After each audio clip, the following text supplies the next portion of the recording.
ఆంధ్రప్రదేశ్లో జరిగిన ఎలక్షన్స్ ఎలా అవినీతి, ఎలక్షన్ కమిషన్ కోట్ల రూపాయలు కలెక్ట్ చేయడం మనం చూసిందే. దేశంలో 9,000 కోట్లు. అలాగే విశాఖపట్నంలో జరిగిన ఎలక్షన్ అయితే అసలు అవినీతి. అక్కడ డిస్ట్రిక్ట్ కలెక్టర్ రిటర్నింగ్ ఆఫీసర్ మే 23 ఆనరబుల్ హైకోర్టు ఆర్డర్ ఇచ్చినప్పటికీ ఆర్డర్ పట్టించుకోకపోవడం, సీసీటీవీ కెమెరాల చుట్టూ పెట్టకపోవడం, లైవ్ లింకులు మాకు ఇవ్వకపోవడం,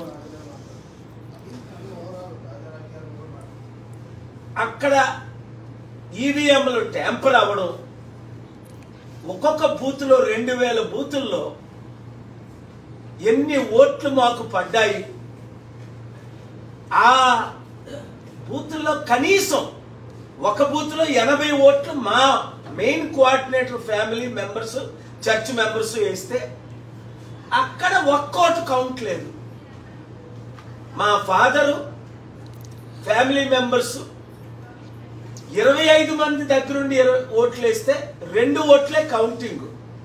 ఇలాగ 1800 బూతుల్లో ఎట్లా అన్నది నేను ఎక్స్ప్లెయిన్ చేసి, ఈవీఎంలు ట్యాంపరింగ్ ఎలాగవుతున్నాయని అప్లైన్ చేసి, ఇప్పుడు చంద్రబాబు నాయుడు గారు, హరిప్రసాద్ అప్పుడు ఈవీఎంలు ట్యాంపరింగ్ అయిందని 2019లో కోర్టుకి వెళ్ళడు, సుప్రీంకోర్టుకి.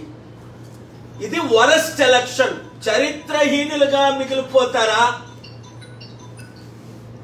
ప్రపంచంలో 180 దేశాలు ఎందుకు ఈవీఎంలు వాడి పక్కన పెట్టాయి? 60 లక్షల ఈవీఎంల్లో 40 లక్షలు అఫీషియల్ గా వాడి తగ్మా 20 లక్షలు ఎలాగ అన్అఫీషియల్ గా వాడుతున్నారు. రుజువులతో పెట్టాడు. ఆనరబుల్ జస్టిస్ ఆర్డర్ పాస్ చేశారు, నోటీసులు పంపించారు. అక్కడ కలెక్టర్ని కూడా నోటీస్ పంపించి రప్పించి సస్పెండ్. ఒకటే విషయం గమనించండి, నవ్ ఆర్ నెవర్. ఇప్పుడే కానీ ఎలక్షన్స్ మరలా ఈవీఎంల ద్వారా జరిగితే మరి ఇంకా దేశంలో ప్రజాస్వామ్యం పూర్తిగా కూని అయినట్లే. ఈవీఎంల ద్వారా ఎలక్షన్ వద్దు, బ్యాలెట్ పేపర్ ద్వారా అమెరికా, ఆస్ట్రేలియా, కెనడా, యూరోపియన్ 50 కంట్రీలు వాళ్ళందరూ ఈవీఎంలు వాడిన వారే.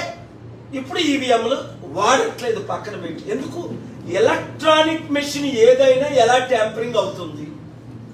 ఉదాహరణ, ఒక పెట్రోల్ బంక్ వెళ్ళి ఎలక్ట్రానిక్ మెషిన్ మీకు లీటర్ పెట్రోల్ అడిగితే అది 900 ml వస్తుంది. 10% అక్కడ ఆటోమేటిక్ ట్యాంపరింగ్. ఇవన్నీ రుజువులు వారికి అర్థమైంది. దేశంలో సుప్రీంకోర్టు కూడా అనేక కామెంట్స్ ఆధారాలతో ఈ ఎలక్షన్స్ ఈవీఎంల ద్వారా జరిగాయి.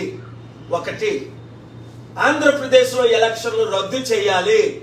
2, మరలా ఎలక్షన్స్ నిర్మించాలి, పెట్టాలి. 3, ఎలక్ట్రానిక్ ఓటింగ్ మెషిన్ వేసేటప్పుడు ఆ స్లిప్ బయటకు వచ్చినప్పుడు ఆ స్లిప్ లో ప్రిజర్వ్ చేయాలి. 4, 100 ఓట్లు పడితే 100 ఓట్లు వీవీప్యాట్ ద్వారా కౌంట్ చేయాలి. 5, ఇలాగ ఒక 10 సలహాలు నేను ఇవ్వడం జరిగింది. అప్పుడే ప్రజలకు నమ్మకం వస్తుంది. 6, ఎవరైతే డబ్బులు తీసుకొని ఓట్లు వేస్తున్నారో ఇచ్చిన క్యాండిడేట్ ని లైఫ్ లాంగ్ సస్పెండ్ చేయాలి, లేదా మినిమం 10 years. ఎవరినైనా ఒక్కరిని సస్పెండ్ చేశారా దేశంలో? 7, శ్రీ భరత్ అనే వ్యక్తి విశాఖపట్నంలో పేరే లేదు. శ్రీ భరత్ ఎవరు అంటే చంద్రబాబు నాయుడు కొడుకు తోడల్లుడు, బాలకృష్ణ 2 కూతుర్లు, లోకేష్ ఒక కూతుర్ని, ఈయన కూతుర్ని చేశాడు అన్న చెప్పవలసిన పరిస్థితిలో 55,200 చర్చెస్, 5 లక్షల ఓట్లు ఒక బీజేపీ క్యాండిడేట్ కి ఎలా పడుతుంది? 8. ఇలాగ కరెక్ట్ పాయింట్ బై పాయింట్ రుజువులతో నేను పిటిషన్ వేయడం జరిగింది. అసలు ఫ్రంట్ పేజీల్లో స్టోరీ రావాలి, కానీ మీడియా ఎవరిది? చిత్తశుద్ధి ఉన్న 2-3 మీడియా తప్ప చంద్రబాబు నాయుడు గురించి వ్యతిరేకంగా ప్రకటిస్తే మాకు లైసెన్సులు తీసేస్తున్నారు. నేను కేసేస్తా. ధైర్యంగా మీడియా మీరు రిపోర్ట్ చేయండి. ఈరోజు నేను మాట్లాడింది మీకు ఎవరికైనా లైసెన్సులు రద్దు చేస్తే లైసెన్సులు నేను తెచ్చే బాధ్యత నాది, పర్మిషన్లు ఇప్పించే బాధ్యత నాది. 10 కేసుల్లో ఇది 11 కేసుల్లో 11 గెలిచాం.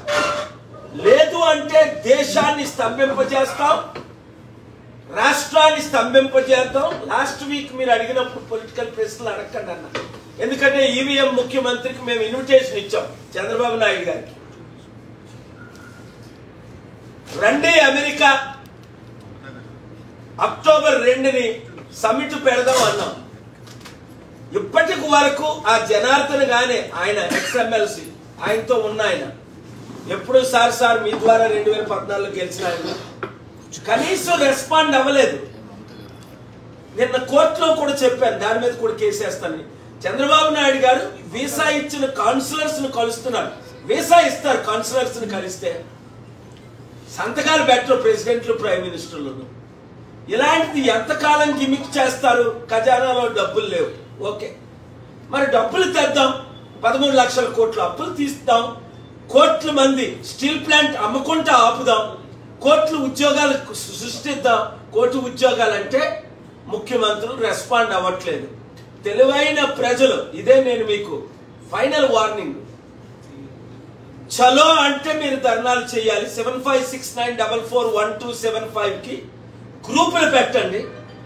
చంద్రబాబు నాయుడు గారు ఇంకొక 1 వీక్ లో కలకపోతే, సెప్టెంబర్ 1 లోపుని, అక్టోబర్ 1, 2 అమెరికా రాకపోతే నేను తీసుకునే చర్యలు ఎలాగుంటాయో అది దేవుడే నిర్ణయిస్తాడు. Thank you very much.